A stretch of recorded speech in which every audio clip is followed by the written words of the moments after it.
안녕하십니까. 오늘은 31강입니다. 지난 시간에 이어 리의 채용 이론에 대해서 마저 말씀드리겠습니다. 아마 제가 하는 강의 중에서 오늘 부분이 가장 어려운 부분이 아닐까 생각합니다. 채용 이론은 지난 시간에 말씀드렸듯이 사물이나 세계를 설명하는 사유의 방식입니다. 드러나는 현상 세계뿐만 아니고 현상 이면에 존재하는 어떤 근원적인 본질에 대해서도 현상과 그 이면의 본질을 아우르는 온전한 사유를 위한 방법의 일환으로 채용 이론이 전개됩니다. 조선의 유학자들도 채용에 대한 다양한 이론을 전개합니다. 대표적인 사람이 이황입니다. 태계 이황입니다. 채용에 관한 이황의 체계적인 논술은 그의 심무 채용변에 잘 나타나 있습니다. 심은 마음심에 무 없을무 채용변.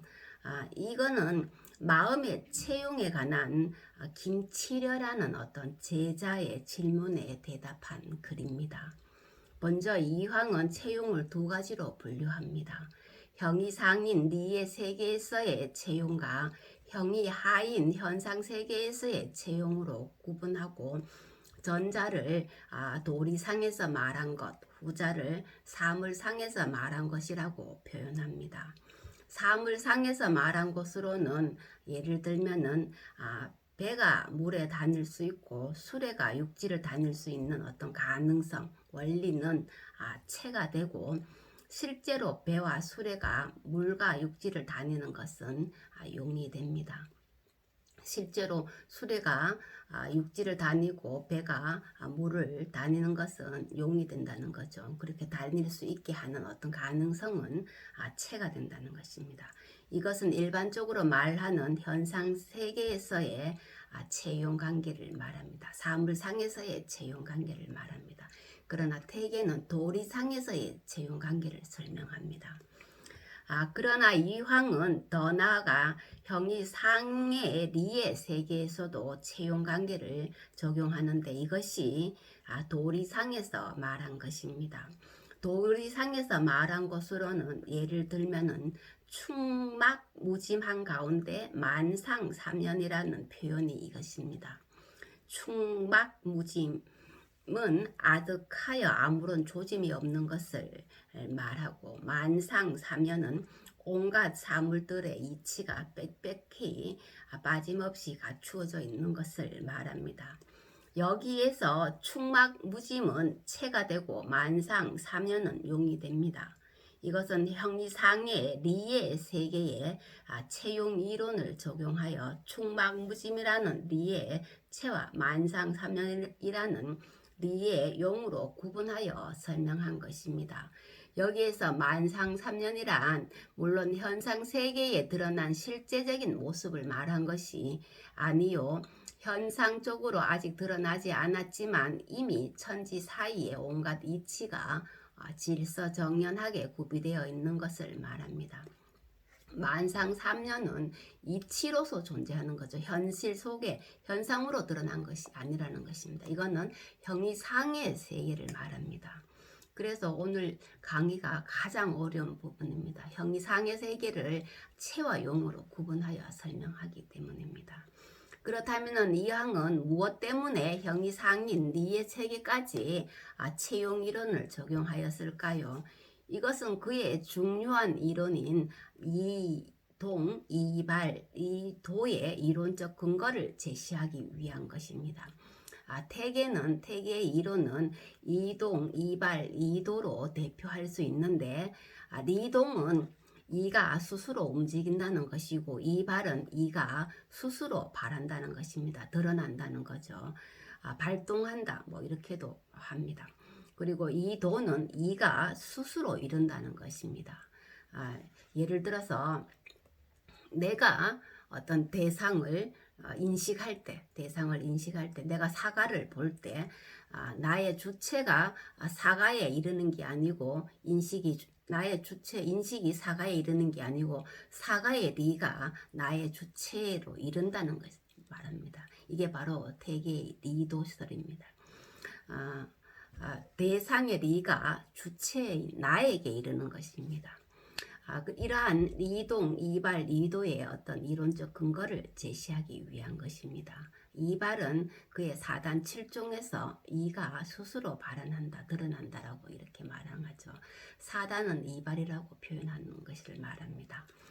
여기에서 문제되는 것은 형이 상자인 리에 동과 발과 도와 같은 자기적인 개념을 쓸 수 있는가라는 점입니다. 다시 말하면 이 황에 리가 동하고 발하고 이른다는 주장은 주희에 리의 정의가 없고 조작이 없다는 주장과 분명히 모순됩니다. 주희는 리를 정의가 없고 조작이 없다고 무정의, 무조작, 무개탁으로 이렇게 규정을 하였습니다. 그래서 주의의 정리와 태계의 어떤 이론이 서로 논리적으로 맞지 않다는 거죠. 주의는 분명히 리의 정리와 조작이 없다고 얘기했는데 태계는 리가 동하고 발하고 이른다라고 했기 때문에 리의 자기성이 들어간다는 거죠. 그래서 주의의 이론과 맞지 않다는 것입니다. 리의 성질에는 동하고 발하고 이르는 자기성이 없기 때문입니다. 이것을 리무위라고도 합니다. 이러한 문제에 직면하여 이황이 리의 모순된 성질에 대한 이러한 문제에 직면하여 이 태계는 리의 이러한 모순된 성질에 대한 해결의 논리로서 제시한 것이 바로 채용 이론입니다. 태계의 이론이 주의의 이론과 모순될 때 태계는 채용 이론으로서 그 해결을 하려고 했던 것입니다. 그래서 태계는 대개의 정의가 없다는 것은 본연의 체이고 동하고 발할 수 있는 것은 지극히 신묘한 용이다라고 말합니다. 주자가 말한 정의가 없다는 것은 본연의 체에 해당된다는 거죠.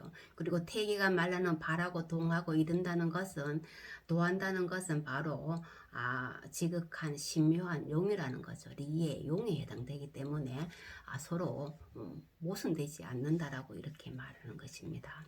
다시 말하면 주의가 리의 정의와 조작이 없다고 말한 것은 리의 체에 해당하고 이황 자신이 리가 동하고 발한다고 말한 것은 리의 용에 해당된다는 것입니다. 그러므로 태계의 이론이 주의의 이론과 모순되지 않는다라고 이렇게 태계가 주장을 합니다. 리가 동하고 발하고 이른다라는 말은 결국은 리의 기와 같은 자기성이 있음을 인정하는 결과가 되어 리와 기의 개념상의 혼란을 초래하게 됩니다. 이러한 모순을 해결하기 위한 방법으로 리의 채용 이론을 적용한 것입니다. 형이상의 리를 다시 체와 용의 두 측면으로 구분하고 리가 동하고 발하는 것을 리의 용의 측면으로 설명한 것입니다. 이것을 도리상에서 말한 용이라고 하여 사물상에서 말한 용과 구분합니다. 이렇게 본다면 리에 동하고 발하는 자기적인 어떤 개념을 쓰더라도 이때의 리는 형이 하의 것이 아니므로 형이 하의 기의 개념과 혼돈하였다고 말할 수 없다는 것입니다. 그러나 이때 리의 어떤 작용성, 이것은 키의 작용성과는 분명히 다른 거죠. 이러한 채용 이론은 근대 이후에도 다양하게 활용되었으니 근대화를 수용하는 과정에서 제시된 우리나라의 동도 서기나 중국의 중체 소용의 어떤 논리적 근거를 제공하게 됩니다. 동도 서기는 외세의 침략이 본격화된 19세기 후반에 동양의 정신을 근간으로 하면서도 서양의 기술을 수용해서 개화를 이루려는 주장입니다. 과학, 기술, 무기 등 물질적 측면에서 서양 문물의 우위를 인정하지만 유교적 가치관, 세계관이 서구의 정신 문화보다 우월하다는 관념에서 비롯된 것입니다. 그리고 중체 소용은 중국의 정신을 체로 하고 서양의 문물을 용으로 하자는 것이죠. 현대 사상가 중에서 웅심역은 신유식론을 통해 체육론의 새로운 모색을 시도하기도 합니다. 웅심역은 중국 현대 신유학의 대표적인 학자입니다. 본체와 현상을 이분화하는 불교 유식에 대한 비판에서 새로운 유식 사상이라는 뜻으로 신유식론을 전개합니다. 오늘은 여기까지 하겠습니다. 감사합니다.